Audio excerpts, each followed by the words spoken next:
Welcome, friends, to another special edition of More Bad News, brought to you, as always, by Camel Cigarettes. Take the Camel's Challenge, smoke Camels for 30 days, and see for yourself what a difference it can make in your life. This is the second in our religious-themed program. And what I wanted to do today was, well, let me just begin with my note here.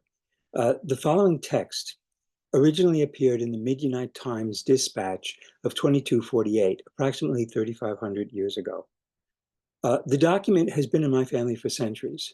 According to family tradition, Rabbi Samuel Mehler, circa 1540, around the time that the name, my family came from Spain to Bingen am Rhein, to the Rhineland. And the name in Spain was Kimki.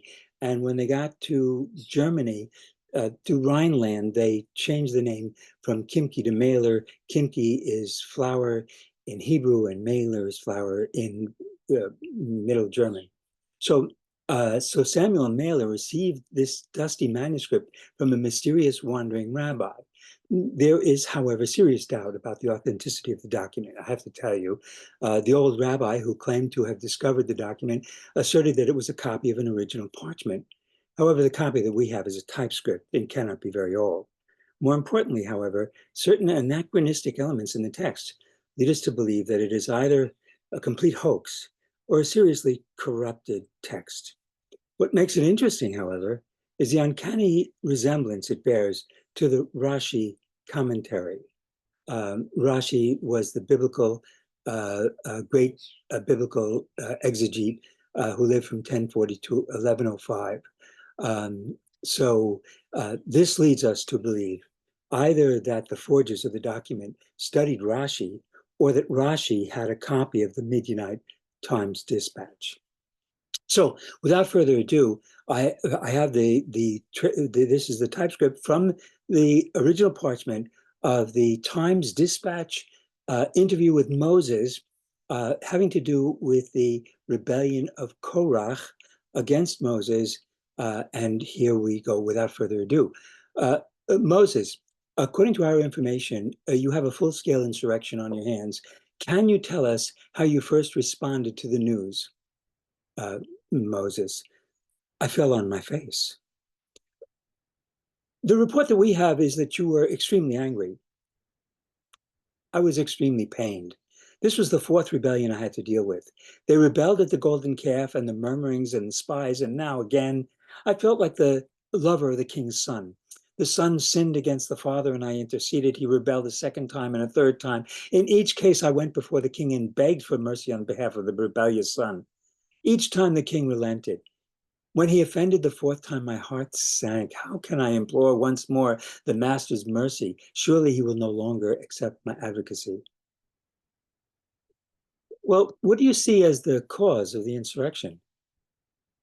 Korah is rebelling because he wants to alter my appointment of Elitzaphan ben Uziel as the prince of Kahos. I appointed Elitzaphan at the express command of God. Korah was envious of the post. He wanted to be the standard bearer of his tribe. He wasn't chosen, so he chose to rebel.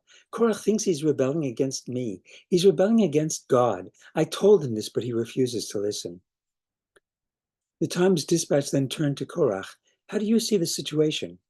And Korah replied, the man is a dangerous megalomaniac with delusions of grandeur. He would have us believe that every decision is the word of God. It's true that I wanted the appointment. I've never denied that. My father had three brothers. Amram, the eldest, had two sons. The first was made a king and the younger a priest. I am the eldest son of Itzhar, who was second to Amram. Therefore, I was the logical choice for the princeship of Kahos. Moses commented, God is not obliged to honor seniority. He chose who he chose. Korah took it personally and let his anger and jealousy blind his vision. His sin is his gaiva. You Midianites call it hubris. Korah, Moses accuses me of gaiva? The man is a delusional maniac and he accuses me of gaiva? Moses took the kingship for himself and gave the kahuna to his brother Aaron. He aggrandized every important position and had to be pushed into appointing judges of hundreds and judges of 10. Every decision he makes, he claims, is al pi hadibur, by the mouth of God, even his appointment of the tribal princes. Yes, I was upset when he passed me over and appointed Elitzaphan, but I was the elder son and had the rightful claim to the office. Then Moses announced that his decision was al pi hadibur. That's what opened my eyes. The man refuses to take responsibility for his decisions. You can't negotiate with someone who claims to be speaking for God. My rebellion against Moses must be seen for what it is, a rebellion against Moses in defense of God and sanity. Moses, how do you respond to these charges? I told Korah that just as God had set up the boundaries of the universe, he had chosen the heads of the tribes. I told him that it would be easier to alter the appointment of the sun with the morning than my appointment of Elitzaphan. God had decreed both. You, you see what I mean? Moses has lost his ability to distinguish between himself and God. He is the most dangerous kind of leader. He has charisma and the people follow him doggishly, but I fear that he will lead us to disaster. God promised to take us from Egyptian bondage to the promised land of milk and honey. Moses decided that all those over 20 have to die in the desert, so he plans to lead us around for 40 years. My people are rebelling against Moses in defense of God. I think that we should proceed immediately to the promised land, and this madman wants to keep us wandering. This too in the name of God. I tell you, he has lost his ability to distinguish between himself and God. I'm sorry it has come to this, but what are reasonable people to do? Moses, can you tell us how this rebellion actually started? Certainly. Korach and 250 well-known men, representatives of the tribes of Levi and Reuben, came all before me dressed in blue talaisim. Korach stepped forward and asked, is a garment all of blue required to have a blue thread on the tzitzis? I said, certainly. They all broke into laughter. Korach said, a garment of any other color is exempt with one strand of blue, and this garment, which is entirely blue, is not exempt? I could see they were just trying to make a fool of me. Korach, it certainly wasn't hard to do, but my point is that the man uses no common sense, is utterly rigid in his interpretation of the law and generally illogical. I can only hope that the elders of the other tribes will not go along with his mad schemes. Now, I don't want to sound crazy myself, but I too possess prophetic vision. In the future, Samuel will be among my descendants, and it will be said that Samuel will be weighed against Moses and Aaron. How will this be possible if Moses, as Moses says, God will destroy those who follow me? Well, you see, he associated himself with his descendants, and so he will perish. He fails to see that his sons are going to abandon him. There's a note from a later edition. Here, the first segment ends, and a tiny fragment of a later edition is all that remains. Dated Sinai 2248. The glory of the Lord appeared this afternoon, and before the final Holocaust, I got to ask Korach if he was still sure of success. And here were his last words.